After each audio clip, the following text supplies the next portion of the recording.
వాళ్ళు పెట్టిన పులుసు తిని వీళ్ళు అలుసు ఇవ్వడం వల్లనే కదా ఈరోజు ఈ పరిస్థితి వచ్చింది. ఆయల్లో రాయలసీమకు పోయినప్పుడు కల్వకుంట్ల చంద్రశేఖరరావు గారు, ఈనాటి మంత్రి శ్రీమతి రోజా గారు పెట్టిన రాగి సంకటి రొయ్యల పులుసు తిని రాయలసీమను రతలాలసీమను చేస్తా అని చెప్పి మాట ఇచ్చి బేసిన్లు లేవు, బేసిజాలు లేవు, మీరు కొట్టుకపోండి అన్నాడు. వాళ్ళు కొట్టుకపోయారు. ఇప్పుడు మేము వచ్చినాక అట్టెట్లా కొట్టుకపోతాడంట? ఎవరు అధ్యక్ష బాధ్యత ఎవరు వహించాలి?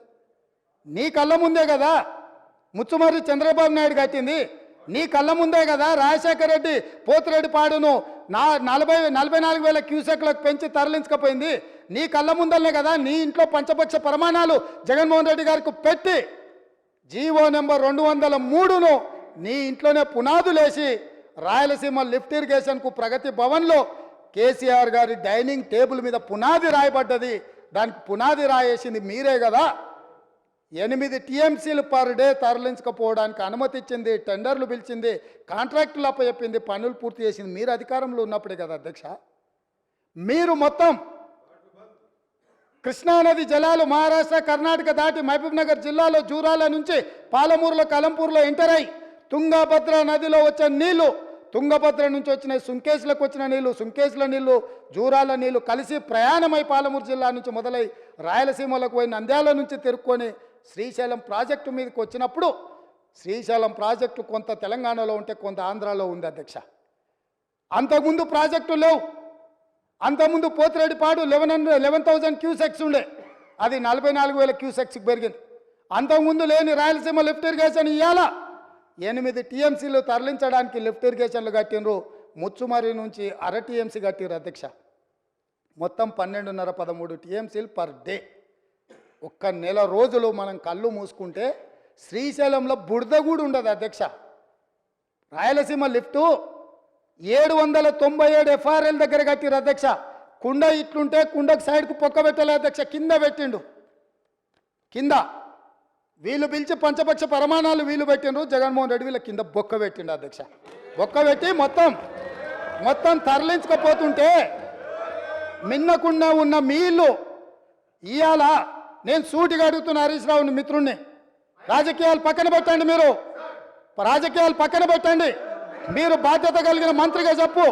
ఇవాళ రాయలసీమ జిల్లాలో ఉన్న మీ అవకాశం వచ్చినప్పుడు స్పీకర్ గారు అనుమతి తీసుకొని మీ అవకాశం వచ్చినప్పుడు తప్పకుండా చెప్పదు. I'm not yielding. నీకు ఇస్తాడు మైకు స్పీకర్ గారు, నేను కాదు ఇవ్వాల్సింది. స్పీకర్ సార్, ఇవాళ మన భూభాగంలో ఉన్న నాగార్జున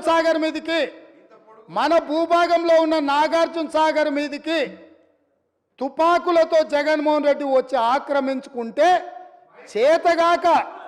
చేతగాని సన్నాసులాక ఇక్కడ ప్రభుత్వం చూస్తుంటే ఇవాళ రాయలసీమలో ఉన్న ప్రాజెక్టుల నుంచి నీళ్లు తరలించకపోతుంటే ఎవరు అడ్డుకోవాలి అధ్యక్ష? ఎవరు అడ్డుకోవాలి? ఒక్క పక్కన వాళ్ళు ప్రాజెక్టులు పూర్తి చేసుకుంటుంటే వీళ్ళు ఇక్కడ ఆనాడు కోమటిరెడ్డి వెంకటరెడ్డి గారు కొట్లాడి నల్గొండ జిల్లాలో ఉన్న ఫ్లోరైడును అక్కడి బాధితులను ఆదుకోవడానికి ఎస్ఎల్బిసి ప్రాజెక్టు మంజూరు చేయించి 42 కిలోమీటర్ల tunnel Rajiv Gandhi tiger reserve ఫారెస్ట్లో పర్యావరణ అనుమతి లేకపోతే టన్నెల్ బోర్ మిషన్ తోటి ఆ గుట్టను తొలిసి నీళ్లు దేవాలని 42 కిలోమీటర్ల టన్నెల్ని మొదలు పెట్టించి 2014 వరకు 32 కిలోమీటర్ల టన్నెల్ కొట్టిండ్రు అధ్యక్ష. తెలంగాణ వచ్చినాక వీళ్ళకి అప్పచెప్తే 10 కిలోమీటర్లు పూర్తి చేస్తే సంవత్సరంలో పూర్తి చేయాల్సిందని 10 ఏళ్ళలో కలిసి 1.5 కిలోమీటర్ల పూర్తి చేసారు అధ్యక్ష. ఇంతకంటే చేతగానితనము తెలంగాణ ద్రోహి ఎవడని ఉంటాడా అధ్యక్ష? ఒకవేళ ఆ ప్రాజెక్టు పూర్తయిన ఉంటే నల్గొండ జిల్లాలో 3,64,000 ఎకరాలకు గ్రావిటీ ద్వారా నీళ్ళు వచ్చే ప్రాజెక్టును పడావు పెట్టి ఈరోజు మీరు వదిలేసినందుకు ఇవాళ నల్గొండ జిల్లా రైతుల మీద మరణ శాసనం వాళ్ళు రాసిండ్రు అధ్యక్ష. అదేవిధంగా కల్వకుర్తి లిఫ్ట్ ఈనాటికి పూర్తి చేయలే. పాలమూరు రంగారెడ్డిలో 27,000 కోట్ల రూపాయలు ఖర్చు పెడితే గుంట భూమికి కూడా నీళ్ళు ఇవ్వలే. ఇవాళ కల్వకుర్తి, పాలమూరు రంగారెడ్డి, ఎస్ఎల్బిసి ఈ ప్రాజెక్టులన్నీ పూర్తయితే కూడా పర్ డే మనం 2 టీఎంసీల నీళ్లు కూడా తీసుకోలేము అధ్యక్ష. ఇవాళ నేను చెప్పదలుచుకున్నా అధ్యక్ష, ఆంధ్రప్రదేశ్ రాష్ట్రంలో పూర్తి చేసుకున్న ప్రాజెక్టులు 12.5 టీఎంసీలు పర్ డే తరలించకపోవడానికి ఉంటే తెలంగాణలో కృష్ణానది మీద కట్టిన ప్రాజెక్టులు మొత్తం కలిపి 2 టీఎంసీలు కూడా కాదు అధ్యక్ష. 10 ఏళ్ళ అవకాశం ఇచ్చిన ఈ పాలమూరు రంగారెడ్డి లేకపోతే కల్వకుర్తి లేకపోతే ఎస్ఎల్బిసి పూర్తి చేయకపోవడానికి వీళ్ళు కారణం కాదా అధ్యక్ష? ఇంత అన్యాయము ఉమ్మడి రాష్ట్రంలో కూడా తెలంగాణ ప్రాంతానికి జరగలేదు. వీళ్ళ పాలనలో తెలంగాణ ప్రజల పట్ల కృష్ణానది జలాల మీద మరణ శాసనం రాసిండ్రు అధ్యక్ష. వీళ్ళు ఇయాల నేను అడుగుతున్నా వీళ్ళను అధ్యక్ష, ఇయాల వీళ్ళని నేను అడుగుతున్నా, మీకు ఏమైనా చిత్తశుద్ధి ఉంటే మేము చేసే ప్రయత్నంలో మేము చేస్తున్న పోరాటంలో రాజకీయాలు పక్కన పెట్టి ముందుకు రావాలి, కానీ మా కాళ్ళలో కట్టెపెట్టి కింద పడేస్తే ఏమవుతుంది అధ్యక్ష? వీళ్ళకి అధికారం వచ్చుడు సంగతి దేవుడు ఎరుగు, కానీ తెలంగాణ రైతుల జీవితాలతో చెలగాటమాడుతున్నారు అధ్యక్ష రాజకీయ స్వార్థం కోసము. ఇదా అధ్యక్ష? ఇదా వీళ్ళ నుంచి ఆశించేది? 10 ఏళ్ళ అధికారం ఇచ్చినా ఇంకా అధికార దాహం తీరలేదు. సెంటిమెంట్ను రెచ్చగొట్టాలి, దానికి ఆయింట్మెంట్ ఉయ్యాలి, వచ్చే ఎన్నికలలో డబ్బలో ఓట్లు వేసుకోవాలన్న ధ్యాస తప్ప ఈ సమస్యను ఎట్లా ఎదుర్కోవాలి, ఈ సమస్యను కలిసి వస్తామన్న ఆలోచన ఎందుకు వీళ్ళకి రావడం లేదు అధ్యక్ష? నేను అడుగుతున్న తమ ద్వారా. ఇంత కీలకమైన అంశం ఈరోజు సభలో ఉండి చర్చించి వారి అనుభవం అంతా రంగరించి వారు చదివిన 80,000 పుస్తకాల జ్ఞానాన్ని మాకు కొంతైనా పంచితే ఈ ప్రభుత్వం సరైన దిశగా ఇంకా వేగవంతంగా పనిచేయడానికి ఉపయోగపడుతుంది కదా అధ్యక్ష. వారేమో రారు, వీరేమో నిజాలు మాట్లాడారు. ఇది వాళ్ళ బాధ, వాళ్ళ ఆలోచన అధ్యక్ష. అందుకే అధ్యక్ష ఈరోజు కృష్ణానది జలాల గురించి పదే మిత్రుడు ప్రస్తావిస్తున్నాడు. అసలు కృష్ణానది జలాలు వాళ్ళకి అప్పచెప్పింది ఎవరు అధ్యక్ష? 2015లో పోయి సంతకం పెట్టి వచ్చింది ఎవరు అధ్యక్ష? వీళ్ళు కాదా? వారే సాగునీటి పారుదల శాఖ మంత్రి కాదా? మురళీధర్ రావు గారు ఈఎన్సీ కాదా? సాగునీటి పారుదల సలహాదారుడు విద్యాసాగరరావు గారు వాళ్ళ పార్టీ సభ్యుడు కాదా? వీళ్ళందరూ పోయి 811 టీఎంసీల నికర జలాలు ఉమ్మడి ఆంధ్రప్రదేశ్కు కేటాయిస్తే ఆనాడు వీళ్ళు తెలంగాణ ప్రాంతంలో 68% క్యాచ్మెంట్ ఏరియా ఉంటే 68% వాటా మాకు నీళ్లు రావాలని కొట్లాడాల్సింది పోయి 811 టీఎంసీలలో 512 టీఎంసీలు ఆంధ్రప్రదేశ్కు అధికారికంగా సంతకం పెట్టి మన తెలంగాణ రైతుల హక్కులను వాళ్ళకి దారిదత్తం చేసి 299 టీఎంసీలకు సంతకం పెట్టి వచ్చిందే వాళ్ళ అధ్యక్ష. ఇంకా కూడా అబద్ధాలు బుకాయించాలనుకుంటారు. పాపం ఆయన ఎవరు? లేదు ఒక్క నిమిషం. నామ నాగేశ్వరరావు గారు, ఖమ్మం జిల్లా ఎంపీ. పాపం తెలియక ఆయన ప్రశ్న అడిగిండు పార్లమెంట్లో. ఎన్నడొచ్చింది? 8/2/2024 నాడు. ఇవాళ ఎంత తారీఖు? 9. నిన్ననే పాపం నిన్ననే పార్లమెంట్లో సమాధానం ఇచ్చింది జలశక్తి మంత్రి తుమ్మల నాగేశ్వరరావు. ఎవరు? నామ నాగేశ్వరరావు గారు అడిగితే ఏం చెప్పిండు? స్పష్టంగా తెలంగాణ రాష్ట్ర ప్రభుత్వం ఒప్పుకొని సంతకాలు పెట్టినందుకు నీటి కేటాయింపులు చేసిన 2 కలిసి సంతకం పెట్టారు. సంతకం ప్రకారము 2015-16లో 512.04 టీఎంసీలు ఆంధ్రప్రదేశ్కి ఇచ్చినాం. తెలంగాణకు 299.96 టీఎంసీలు తెలంగాణకి ఇచ్చినాం. 18th and 19th June 2 Telangana రాష్ట్రము 14లో ఏర్పడితే సంవత్సరం తిరిగే లోపల 18th and 19th జూన్ 2015 వీళ్ళు పోయి సంతకాలు పెట్టారు.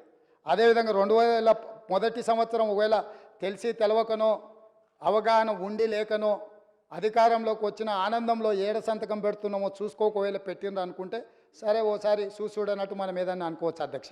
మళ్ళీ 2016-17లో సేమ్ దాని ప్రకారమే 21 and 22 జూన్ 2016 నాడు మళ్ళీ సేమ్ సంతకం పెట్టారు అధ్యక్ష.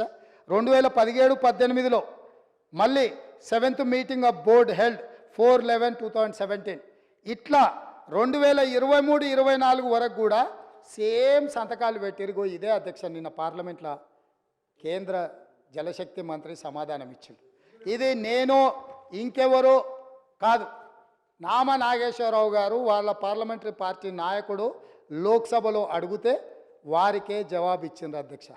ఇప్పుడు నేను మిత్రుడు హరీష్ రావు గారిని అడుగుతున్నా, ఏం జవాబు చెప్తావు? మొత్తము మొత్తము దారదత్తం చేసి తెలంగాణ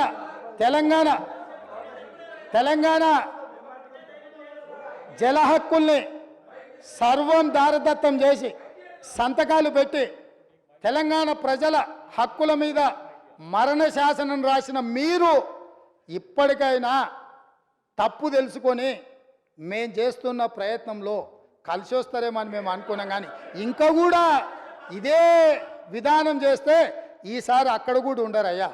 అక్కడెక్కడో ఉంది కదా నాంపల్లి దర్గానో లేకపోతే బిర్లా మందిరం, అక్కడికి వెళ్తారు అధ్యక్ష ఇట్లా చేస్తే మాత్రం. అదేవిధంగా అధ్యక్ష పదే పదే మా మిత్రులు గొప్పతనం గురించి వరంగల్ గురించి మా సోదరులు చాలాసార్లు మాట్లాడుతూ ఉంటారు. ఒక జీవో కాపీ ఇవ్వదలుచుకున్న అధ్యక్ష, ఒక్క నిమిషం మీరు అవకాశం ఇస్తే వారి గొప్పతనం మీద నేను చెప్పదలుచుకున్న అధ్యక్ష. అధ్యక్ష, ప్రొఫెసర్ జయశంకర్ మీకు అందరికీ తెలుసు. వాళ్ళు ఒకవేళ మర్చిపోయినా మనందరం మర్చిపోలే. తెలంగాణ సిద్ధాంతకర్త. ఆయన విలేజ్ పేరు వచ్చేసి అక్కంపేట్, పరకాల శాసనసభ నియోజకవర్గంలో ఉంటాయి. వారు పుట్టి పెరిగి అక్కడనే ఉన్న అక్కంపేట విలేజ్ను రెవెన్యూ విలేజ్ కింద కూడా వాళ్ళు ప్రకటించలే అధ్యక్ష. ధరణి తెచ్చినాం, దందాలు చేసినాం అని చెప్తారు తప్ప కనీసం జయశంకర్ గారు పుట్టి పెరిగిన ఊరు, ఆయన చివరి కోరిక రెవెన్యూ విలేజ్గా అక్కంపేటను మార్చమని వారు కోరుకుంటే 9.5 సంవత్సరాలైన ప్రొఫెసర్ జయశంకర్ గారు సొంత ఊరుని తెలంగాణ రాష్ట్ర చిత్రపటం మీద రెవెన్యూ విలేజ్గా కూడా గుర్తించక ఒక అనాథలాగా వదిలేస్తే మా ప్రభుత్వం వచ్చినాక జీఓఆర్టీ నెంబర్ 405 7/12/2023 ఎన్నడు అధికారం చేపట్టిన అధ్యక్ష 7 తారీఖు నాడు, డిసెంబర్ 7 నాడు అధికారం చేపట్టిన మరుక్షణం ప్రొఫెసర్ జయశంకర్ గారు సొంత ఊరును రెవెన్యూ విలేజ్గా ప్రకటించి జీవో ఇచ్చింది. ప్రొఫెసర్ జయశంకర్ గారు సిద్ధాంతకర్తను గౌరవించిన గొప్ప చరిత్ర మా ప్రభుత్వాన్ని. వారి గ్రామాన్ని రెవెన్యూ విలేజ్గా తీర్చిదిద్దింది మా ప్రభుత్వం అధ్యక్ష. మేము ఎప్పుడు ఈ గొప్ప వ్యక్తులను ఎప్పుడు మేము ఈ చిన్న చూపు చూడలే. వాళ్ళు పార్టీ పెట్టుకున్న రోజు వాళ్ళకు నిల్వ నీడనిచ్చిన కొండా లక్ష్మణ్ బాపూజీ జలదృశ్యాన్ని వాళ్ళ పార్టీ ఆఫీస్కి ఇస్తే కనీసం ఆయన చనిపోయినప్పుడు చివరి చూపులకు కూడా వారిని చూడడానికి, వారిని పరామర్శించడానికి పోలే. అట్లాంటిది మీరు తెలంగాణ గొప్పతనాల గురించి, తెలంగాణ త్యాగాల గురించి మీరు మాట్లాడితే ఎట్లుంటుంది? దయ్యాలు వేదాలు ఒలవేసిండ్రు అని ఏదో అంటారు కదా, వీళ్ళని చూస్తే దయ్యాలు కూడా సిగ్గుపడేటట్టే ఉన్నాయి అధ్యక్ష. ఏమో వీళ్ళని మాతో పోలుస్తారేందని అదే చెప్పిన, అవి కూడా వీళ్ళని చూస్తే కొంచెం వెనక ముందు అయ్యేటట్టుంది. అదేవిధంగా అధ్యక్ష కొమరం భీం ఎవరు అధ్యక్ష? కొమరం భీముడు ఎవరి కొమరం భీముడు? జల్ జమీన్ జంగుల్ అని చెప్పి ఆ రోజు ఆదివాసీల కోసం యుద్ధం చేసిన పోరాట యోధుడు అధ్యక్ష. మనకు స్ఫూర్తి ప్రదాత. కొమరం భీం ఘాటు ప్రకటించి దాన్ని పూర్తి చేయక గాలికి వదిలేస్తే 9.5 సంవత్సరాలు అక్కడ 30 ఇండ్లు మంజూరు చేసి నిధులు ఇవ్వక, కొమరం భీం వారసుల కాడ ఇండ్లు కట్టించడానికి వీళ్ళు నిధులు ఇవ్వకపోతే ఒక 6 మంది సొంత డబ్బులతో ఇల్లు కట్టుకున్నారు. ఒక 6 మంది మాకు వద్దని పునాదులు వేయలేదు. మిగతా 18 మంది నిధులు లేక మొండి గోడలతో నిలబడితే మా ప్రభుత్వం వచ్చిన వెంబడే కొమరం భీం వారసులకు ఇండ్లు కట్టించడానికి 20 కోట్ల రూపాయలు మంజూరు చేసి ఆ ప్రాంతాన్ని మొత్తం అభివృద్ధి చేయండి అని చెప్పి కొమరం భీం వారసులకు ఇండ్లు కట్టించే బాధ్యత 7 తారీఖు నాడు మేము నిర్ణయం తీసుకున్నాం అధ్యక్ష. ఇదే కాదు అధ్యక్ష, ఇంద్రవెల్లి అంటేనే రోమాలు నిక్కబొడుచుకుంటాయి అధ్యక్ష. దళితులు, గిరిజనులు, ఆదివాసీలు పోరాటానికి స్ఫూర్తిగా తీసుకొని ఈ ప్రపంచం ముందు నిటారుగా నిలబడి నేల కొరిగినరు తప్ప ఎవరికి లొంగలేదు, వంగలేదు. అట్లాంటి ఇంద్రవెల్లిని 9.5 సంవత్సరాలలో ఏ రోజైనా ఒక స్మృతి వనం కింద మారుద్దాం, ఒక స్ఫూర్తినిచ్చే పుణ్యక్షేత్రంగా చేద్దామని ఏ రోజైనా ఆలోచన చేసిండ్రా అధ్యక్ష? మేము ఆలోచన చేసినాం. ఎకరం భూమి కేటాయించినాం, 1 కోటి రూపాయలతో స్మృతివనం చేసి పోరాట యోధులకు సముచితమైన స్థానం కల్పించడమే కాదు, ఆనాడు నేల కొరిగిన 1981 ఏప్రిల్ 20 తారీఖు నాడు నేల కొరిగిన కుటుంబాలను వెతికి ఎక్కడున్నారో వాళ్ళను చేరుకొని వాళ్ళకి ఇందిరమ్మ ఇల్లు కట్టుకోవడానికి ఇంటి స్థలంతో పాటు ఇల్లు కట్టుకోవడానికి 5 లక్షల రూపాయలు ఆ కుటుంబాలకు ఇచ్చి ఆదుకున్న చరిత్ర మాది. పోరాట యోధులను, త్యాగాలు చేసిన వాళ్ళను గుర్తించిన చరిత్ర మాది అధ్యక్ష. మా ప్రభుత్వమే, మా పార్టీ త్యాగాలకు నిలయం అధ్యక్ష. మా పార్టీ చేసిన త్యాగాలతో పోలిస్తే ఎవరు మా పార్టీలు ఉన్న పదే పదే మా పార్టీ గురించి, మా నాయకుల గురించి వీళ్ళు మాట్లాడుతుంటారు అధ్యక్ష. అసలు ఏమైనా పోలికుందా అధ్యక్ష? అసలు ఎవరు ఈ పార్టీని నడిపింది? ఈ పార్టీకి అధ్యక్షులు ఎవరున్నారు? ఈ పార్టీ జెండా మోసిన వాళ్ళు ఎవరు? మహాత్మా గాంధీ నుంచి మొదలు పెడితే, సర్దార్ వల్లభాయ్ పటేల్ నుంచి మొదలు పెడితే, భగత్ సింగ్ వరకు, సుభాష్ చంద్రబాసు వరకు ఈ పార్టీని నడిపించిన చరిత్ర, ఈ పార్టీ నాయకురాలుగా ఈ దేశం కోసం ప్రాణాలు అర్పించిన శ్రీమతి ఇందిరాగాంధీ, శ్రీ రాజీవ్ గాంధీ ఈ పార్టీకి అధ్యక్షులుగా పనిచేసినారు. 1900 రాజీవ్ గాంధీ గారు చనిపోయిన తర్వాత ఎన్నిసార్లు అధికారంలోకి వచ్చినా కుర్చీ ఎక్కకుండా పదవి త్యాగం చేసిన సోనియా గాంధీ గారు, రాహుల్ గాంధీ గారు ఈ పార్టీ అధ్యక్షులుగా పనిచేశారు అధ్యక్ష. ఒక్క రోజైనా, ఒక్క నిమిషమైనా, ఒక్క గంట అయినా ఈ కుటుంబము పదవులకు దూరంగా ఎప్పుడైనా ఉన్నారా అధ్యక్ష? వీళ్ళు పదే పదే కాంగ్రెస్ పార్టీని కుటుంబ పాలన అంటారు. మా కుటుంబం త్యాగాలు చేసిన కుటుంబం. మా కుటుంబం చేసిన 3 నెలలకే మళ్ళీ వచ్చారు. కోమటిరెడ్డి వెంకటరెడ్డి అక్కడ ఉన్నాడు, మంత్రి పదవి త్యాగం చేస్తే మళ్ళీ తెలంగాణ వచ్చే వరకు పదవి తీసుకోలే. త్యాగం అంటే గది. 3 నెలల కోసం త్యాగాలు చేసి ఎలక్షను, సెలక్షను, కలెక్షన్ కావాలన్నప్పుడల్లా రాజీనామా డ్రామా. ఖర్చులకు ఏమన్నా నగదు కావాలంటే, నగదు బదిలీ పథకం పెట్టాలంటే రాజీనామాలు చేయర్రా, ఎంబడే పట్టుకరండి, నగదు దేయండి. ఇది త్యాగానికి ఇక్కడ ఉన్నాడు వెంకటరెడ్డి. మంత్రి పదవి తెలంగాణ రాష్ట్రం వచ్చే వరకు తీసుకోని అన్నాడు, ఉమ్మడి రాష్ట్రంలో తీసుకోలే. మళ్ళీ తెలంగాణ వచ్చినాకనే మంత్రి పదవి చేపట్టిండు. మీలాగే కాదు, 3 నెలల తర్వాత మళ్ళెమ్మడి వచ్చి కుర్చీలో కూర్చున్న అలవాటు ఇక్కడ లేదు. కాబట్టి మీకు అసలు మాట్లాడే అర్హత ఎక్కడిది? మీకు మాట్లాడే అర్హత ఎక్కడిది? అందుకే అదే కాదు అధ్యక్ష, గూడ అంజన మీకు అందరికీ తెలుసు. దొరేందురో పీకుడేందురో అని మా గొప్ప కవి, ప్రజలలో చైతన్యం తీసుకొచ్చినాడు. గ్రామాన దళితుల గిరిజనులను చైతన్యం చేసినాడు. గూడ అంజన్న క్యాన్సర్ వచ్చి చచ్చిపోయే ముందల చివరి రోజుల్లో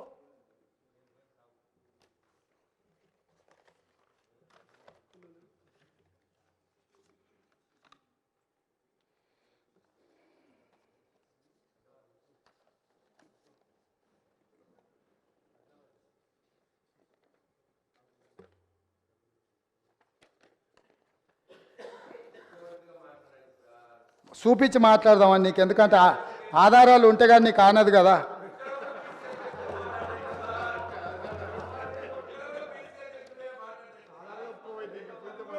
గూడ అంజన్న కన్నుమూత.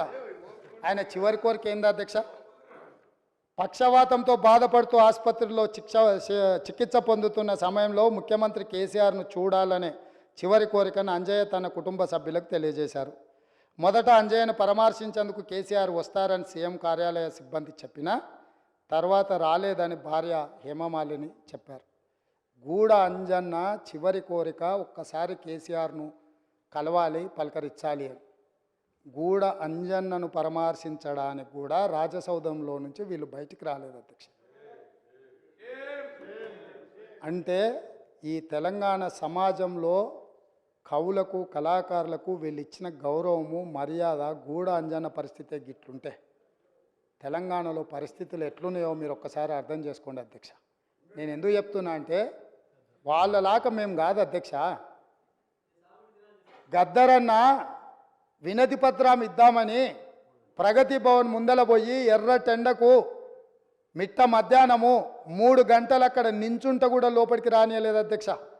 గద్దరన్న చనిపోయిన రోజు ఆసుపత్రికి వచ్చి పోలీసులు అక్కడి నుంచే శవాన్ని ఇంటికి తీసుకెళ్ళి అక్కడికక్కడ దాన సంస్కారాలు చెయ్యాలనే ప్రయత్నం చేస్తే మేము అక్కడికి వెళ్ళి నిలబడి గద్దరన్న శవాన్ని తీసుకొని వచ్చి ఎల్బీ స్టేడియంలో పెట్టి ప్రజల సందర్శనార్థం పెట్టి లక్షలాది మందిని తీసుకొచ్చి సందర్శించే విధంగా చేసి గద్దరన్నకు నివాళులు అర్పించే అవకాశం తెలంగాణ సమాజానికి అంత మేము ఇచ్చినాం అధ్యక్ష. 10 నిమిషాలు చంద్రశేఖరరావు గారికి గద్దరన్న శవాన్ని అయినా నివాళులు అర్పించడానికి సమయం దొరకకపోతే వీళ్ళ తెలంగాణ ఉద్యమకారులను గౌరవించేదని మీ ద్వారా అడుగుతున్న అధ్యక్ష. అందుకే ఏ గద్దరన్న పేరు చరిత్రలో ఉండొద్దని వాళ్ళు అనుకున్నారో, ఏ గద్దరన్నని చరిత్ర పుటలలో కప్పేయాలని చూసినో ఆ గద్దర్ గారి పేరు మీదనే నంది అవార్డులను నంది పురస్కారాలను గద్దర్ పురస్కారాల కింద మార్చి శాశ్వతంగా ప్రతి సంవత్సరం గద్దర్ అన్నను స్మరించుకునే విధంగా వీళ్ళు వద్దనుకున్న అందశ్రీ జయ జయ తెలంగాణ వాళ్ళ చెవులల్లో మారు మోగాలని ఇవాళ మా ప్రభుత్వం నిర్ణయాలు తీసుకున్నది అధ్యక్ష. ఇవన్నీ మా నిర్ణయాలు కాదు, ప్రజల యొక్క అభిప్రాయాన్ని మేము శాసనం చేసినాం. ఇది ప్రజల తరఫున ప్రజలు ఎన్నుకున్న ప్రభుత్వం, ప్రభుత్వం చేస్తున్న ఒక మంచి ప్రయత్నం అధ్యక్ష. ఈ ప్రయత్నాలను అభినందించకపోయినారు అధ్యక్ష. వాళ్ళకు మనసు రాదు, లేకపోతే వాళ్ళకు ఉద్దేశం లేకపోవచ్చు, వాళ్ళకు వేరే మేము ఇక్కడ ఉన్నామని చూడడానికే ఇష్టపడకపోవచ్చు. ఈ కుర్చీలో పేదవాడు ఒక రైతు కొడుకు ఇక్కడికి వచ్చి కూర్చోవడం కొంతమందికి నచ్చకపోవచ్చు. వాళ్ళకి ఏమంటారు ఏంది జీర్ణించుకోకపోవచ్చు. కరెక్టే. మావాడు ఉంటాడంటే ఆ రైతు పిల్లగాడు ఉన్నాడు ఏంది, నేను నా కళ్ళతో చూడలేదు, నాకు ఈ శిక్ష వద్దని మీరు అనుకుంటే నేనేం చేస్తా అధ్యక్ష? అట్లా ఎవరైనా అనుకోని కళ్ళల్లో సీసం పోసుకున్నారు అనుకో అధ్యక్ష, మనమేం చేస్తాం అధ్యక్ష? వాళ్ళు ఇష్టం అధ్యక్ష, నేనేం అంటలేను. కాబట్టి ఇవాళ నేను అడిగేది ఒకటే అధ్యక్ష, మీ మీ మీ మీ భవన్లు ఇంకా చాలా ఉన్నాయి అధ్యక్ష. ఎందుకు ఇక ఫీల్ అవుతారు ఇప్పుడే ఎందుకు మళ్ళీ, కానీ నేను ఒకటే మాట చెప్పదలుచుకున్నా అధ్యక్ష. ఇవాళ పెద్దలు పల్లా రాజేశ్వరరెడ్డి గారు లేవనెత్తిన అంశాలు కానీ, మిత్రుడు అక్బరుద్దీన్ ఓవైసీ గారు ప్రస్తావించిన విషయాలు కానీ, మా మిత్రుడు పాయల్ శంకర్ మాట్లాడిన విషయాలు కానీ, లేకపోతే కూనంనేని సాంబశివరావు గారు కూడా చాలా సింగరైన విషయాలు, రెగ్యులరైజేషన్ విషయాలు, ఉద్యోగ విషయాలు, చాలా అంశాలు ప్రస్తావించారు అధ్యక్ష. వాళ్ళందరూ ఏవేవైతే అంశాలు ప్రస్తావించారో వాటన్నిటిని కూడా మా మంత్రివర్గం రాసుకున్నది, మా ప్రభుత్వం రాసుకున్నది. తప్పకుండా చట్ట పరిధిలో చేయాల్సిన అన్ని పనులను చేస్తాము. మేము మీ నుంచి సహకారం ఆశిస్తున్నాం. ప్రజలు కూడా కోరుకుంటున్నారు, మీరు ప్రజల మేలు కోసం పనిచేయండి. ఎన్నికలు వచ్చినప్పుడు మాత్రమే ఎన్నికల తర్వాత ఈ రాష్ట్రం సంక్షేమ రాజ్యంగా, అభివృద్ధి రాష్ట్రంగా ముందుకు నడిపించాలి, ప్రతిపక్షాలుగా మీ బాధ్యతను నెరవేర్చాలని ప్రజలు కోరుకుంటున్నారు. ప్రజాభిప్రాయానికి భిన్నంగా మీరు వ్యవహరించి రాజకీయ చదరంగంలో మేమేదో ఎత్తులేస్తాం, పై ఎత్తులేస్తామని ఒకవేళ మీరు అనుకుంటే మంచిది, అది కూడా చూద్దామని చెప్పి తమరి ద్వారా వారికి చెప్పదలుచుకున్న అధ్యక్ష.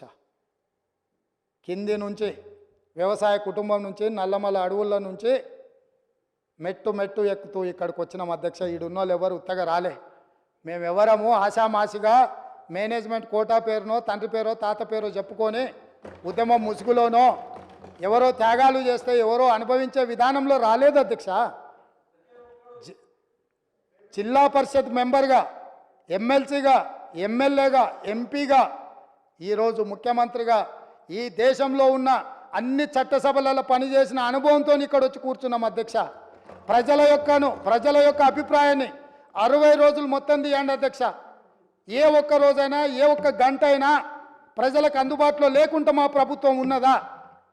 ఆనాడు మేమే స్వయంగా పార్టీ అధ్యక్షుడిగా, పార్లమెంట్ సభ్యుడిగా సచివాలయంలో ఒక అధికారిని కలవడానికి అక్కడికి వెళ్తే వందలాది పోలీసులు చుట్టుముట్టి అంతర్జాతీయ తీవ్రవాదిని నిర్బంధించినట్టు మొత్తం బంధించి తీసుకుపోయి మా ఇంటి దగ్గర పడేసిరు అధ్యక్ష. ఒక ఆదివాసి బిడ్డ సీతక్క సెక్రటేరియట్లో పోయి ఒక వినతి పత్రం ఇస్తామంటే ఆడబిడ్డ అని కూడా చూడకుండా ఆమెను పోలీసులు అరెస్టు చేసిండ్రు అధ్యక్ష. ఎవరి కోసం కట్టిండ్రు అధ్యక్ష? ఎవరి కోసం ఆ సచివాలయము? ప్రజాప్రతినిధుల కోసం, ప్రజల సందర్శన కోసం కాదా? ఎవరు ఆస్తి అది? ఎవరి కోసము? ఎవరి పరిపాలన అక్కడి నుంచి జరగాలి అధ్యక్ష? ప్రజలే రాని అని ప్రగతి భవన్లు, ప్రజలనే రాని అని సచివాలయాలు ఈ తెలంగాణ రాష్ట్రంలో ఎంతకాలం సాగుతాయని వాళ్ళు విర్రవీగుతున్నారు అధ్యక్ష. అందుకే ప్రగతి భవన్ గోడలు బద్దలు కొట్టినాము, సచివాలయం గేట్లు బార్లా తెరిచినాము, ప్రజాప్రతినిధులందరినీ రమ్మని చెప్పినాము, వాళ్ళు చెప్పేది వింటామని చెప్పినాము, మానవత్వంతో సమస్యల్ని పరిష్కరిస్తామని చెప్పినాము. అందుకే ఈరోజు అధ్యక్ష తమరి ద్వారా వారు బాధ్యతాయుతమైన ప్రతిపక్షంగా సమస్యల్ని లేవనెత్తండి, పరిపాలనలో సహకరించండి. కేంద్ర ప్రభుత్వం దుర్మార్గంగా ప్రాజెక్టులను ఆక్రమించుకోవాలనుకుంటే రండి, కలిసి కొట్లాడదాం. ఈ రాష్ట్రానికి వచ్చినప్పుడు మీరు మేము వేరుండొచ్చు, పక్క వాళ్ళు మన మీదకి వచ్చినప్పుడు మనమందరం ఒకటి కావాలి. వాళ్ళకి సందర్భంగా నేను గుర్తు చేయదలుచుకున్నా. కౌరవులు పాండవులు పక్క రాజ్యం వాళ్ళు వస్తే 105 మంది, వాళ్ళకు వాళ్ళే వస్తే 100 ఒక పక్కన 5 ఇంకొక పక్కన. కానీ పక్కవాడు దండెత్తినప్పుడు 105 మంది ఒక్కటి ఉండేది. పోయినసారి మా వాళ్ళు 5 మంది ఉన్నారు, మీరు 100 మంది ఉన్నారు. సరిగ్గా లెక్క కూడా అట్లనే ఉంది. లెక్క అంతే ఉంది కదా అధ్యక్ష. బయటోడు వచ్చినప్పుడు కనీసము కొంచెం విఘ్నత ప్రదర్శించండి అని చెప్పి నేను చెప్తున్నా అధ్యక్ష. నేనేమి కాని కోరికలు కోరట్లేదు అధ్యక్ష. ప్రజలు ఒక తీర్పు ఇచ్చిండ్రు, ప్రజల తీర్పును గౌరవించండి. ప్రజాస్వామ్యాన్ని బ్రతికించడానికి పనిచేద్దాం మనము. మీకేం వయసు అయిపోలే కదా, ఉంది కదా, ఇంకా ముందల ఏమన్నా ఉండొచ్చు కదా, ఎందుకంత ఆత్రపడుతుర్రు? ఆ ఒక్కని కోసం వీళ్ళందరినీ బలిచ్చేటట్టుర్రు. సన్ స్ట్రోక్ అంటారు కదా అధ్యక్ష ఇంగ్లీష్లో. అట్లాంటి పరిస్థితి ఈ రాష్ట్రానికి తగులొద్దని మీ ద్వారా అన్ని విషయాలు దాదాపుగా నేను ప్రస్తావించినానే అనుకుంటున్నాను. సభ్యులు ఏదైనా అడిగిన విషయాలు ఇంకా ఉంటే కూడా అవసరం అనుకుంటే వాళ్ళను ఈ సమావేశాలు పూర్తి కాగానే పార్టీ పరంగా ఇటు మా మిత్రులు భారతీయ జనతా పార్టీ శాసనసభ్యులు వాళ్ళు కూడా ప్రజలు ఎన్నుకుంటేనే, ప్రజల అభిప్రాయం ప్రజలు ఎన్నుకుంటేనే ఇక్కడికి వచ్చిండ్రు. వాళ్ళతో కానీ ఎంఐఎంతో కానీ సిపిఐతో కానీ టీఆర్ఎస్ ఇప్పుడు అదేదో పేరు అంటే వాళ్ళే కన్ఫ్యూజన్లు ఉండ్రు. అంటే ఆయన కేటీఆర్ఎస్ అని ఒక అదేదో ఉన్నట్టుంది కదా, ఇంకా అదే ఉందేమో అనుకుంటున్నా. మార్పు రాలేదు, అది కూడా మార్పు రావాలి కదా. సో అందుకోసమని ఎవరికైనా మేము అందుబాటులో ఉంటాము. మేము మీకోసము, ప్రజల కోసము, ప్రజల సమస్యలు మీరు ఏం తీసుకొచ్చినా వింటాము. మాకు మనసు ఉంది, ఈ ప్రభుత్వం మనసున్న ప్రభుత్వము, మేము బాధ్యతతో వ్యవహరిస్తాము. ఇక్కడ వివరణ ఇచ్చింది ఒకవేళ ఇంకా మీరు ఆశించినా రాబోయే చర్చలలో మిగతా విషయాలు మాట్లాడదాం. ప్రభుత్వంలో ఎప్పుడైనా సచివాలయంలో నేను అందుబాటులో ఉంటాను, నా కార్యాలయ అధికారులు అందుబాటులో ఉంటారు. ప్రతిరోజు వచ్చిన వాళ్ళందరినీ మేము కలుస్తూనే ఉన్నాము. మేము ఎవరిని కలవకుండా వివక్ష చూపించము. మాకు భేషజాలు లేవు. మేము వచ్చి కలిసినంత మాత్రాన అనవసరమైన ప్రచారాలు కూడా కల్పించే దుర్బుద్ధి కూడా మాకు లేదు. మీరెవరు భయపడాల్సిన పని లేదు. అక్కడ ఉన్న 39 మందిలో ఎవరైనా ఎప్పుడైనా రావచ్చు, కలవచ్చు. ఎవరు మిమ్మల్ని అనుమానించినట్టు చూస్తే, మీకు ఏదైనా ఇబ్బంది ఉందని మీరు ఏదన్నా అనుకుంటే అట్లాంటివి అన్నిటిని కూడా పక్కన పెట్టండి. రండి, మన రాష్ట్రాన్ని పునర్నిర్మించుకుందాం. 9.5 సంవత్సరాల్లో జరిగిన విధ్వంసాన్ని మళ్ళీ ఈరోజు పునర్నిర్మించుకోవడానికి అవసరమైన సహకారం అందరి నుంచి నేను ఆశిస్తున్నా అధ్యక్ష.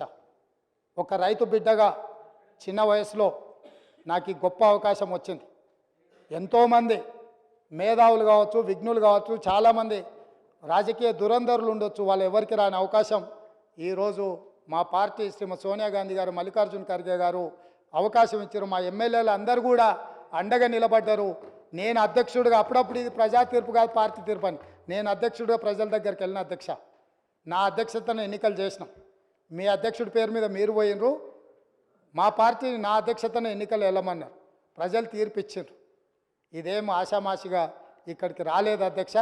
తప్పకుండా ప్రజా తీర్పును గౌరవిస్తాం, ప్రజా సమస్యలను పరిష్కరిస్తాం. ప్రతిపక్షంగా మీ బాధ్యతను నెరవేర్చండి. మిగతా విషయాలు ముందు మాట్లాడుకుందామని తెలియజేస్తూ ఇంత అవకాశం ఇచ్చి వివరాలు చెప్పడానికి మీరు అవకాశం ఇచ్చినందుకు మీకు మరొక్కసారి మనస్ఫూర్తిగా ధన్యవాదాలు, కృతజ్ఞతలు తెలియజేస్తున్నా అధ్యక్ష.